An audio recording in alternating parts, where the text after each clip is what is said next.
जादुई किताब। महित की आजमाइश। अंधेरी रात थी। आसमान पर बादल गरज रहे थे।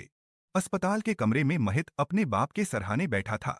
महित के अब्बू एक संजीदा और सादा दिल इंसान थे। आखिरी सांसों में उन्होंने कमजोर आवाज में महित का हाथ थामा।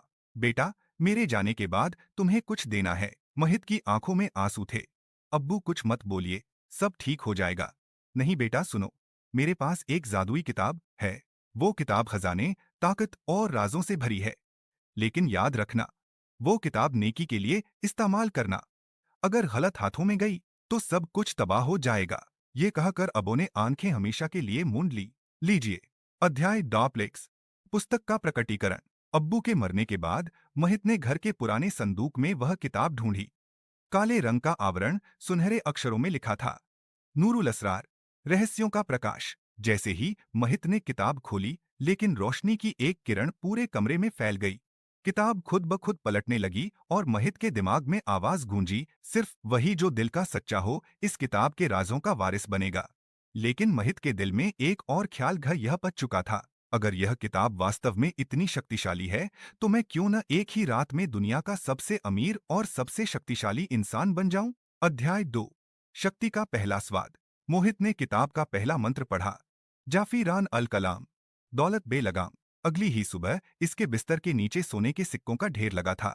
गाड़ी, बंगला, नौकर, सब कुछ इसे बिना किसी मेहनत के मिल गया। मगर हर दुआ का एक साया होता है। बाब 3। सियाह जादूगर की आंख। मोहित के गलत इस्तेमाल से किताब की रोशनी कमजोर होने लगी।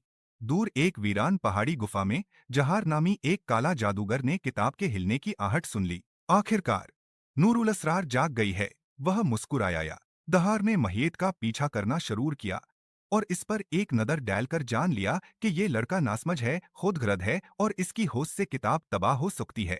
बाब 4। ख्वाब में अब्बो की वापसी। एक रात महित ने मैंने ख्वाब में अब्बो को देखा। वो रो रहे थे। बेटा, तुमने वही किया जिससे डर था। किताब का नूर बज रहा है। अगर तुमने अब भी न बदला तो ये दुनिया अंधेरों में डूब जाएगी। महित हड़बड़ा कर उठा। कमरे में अंधेरा था।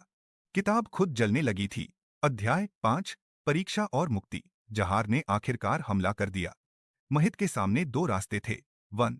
किताब उसे बचा सकती थी अगर वह उसे पूरी तरह से जहार के हवाले कर देता। 2। या वह खुद अपनी गलतियों का कफारा देकर किताब का नूर वापस ला सकता था। महित ने किताब खोली और इसके अंदर आखिरी पन्ने पर एक जुमला लिखा था, सबसे बड़ी ताकत तौबा है। महित ने सच्चे दिल से नदामत का इजहार किया। किताब में रोशनी फिट पड़ी और दहार का सारा सियाह जादू राख में बदल गया। इख्तिताम। असल दौलत। महित अब वो सब कुछ खो चुका था, बंगला, दौलत, ताकत, लेकिन इसे एक नई दौलत मिली, अपने अब्बो की बात समझने की। यह बुद्धि, विनम्रता और अच्छाई का मार्ग है। वह किताब उसने अब शहर की सबसे बड़ी लाइब्रेरी में रखवा दी, बंद संदूक में, ताकि कोई और महज शक्ति के लालच में गुमराह न हो।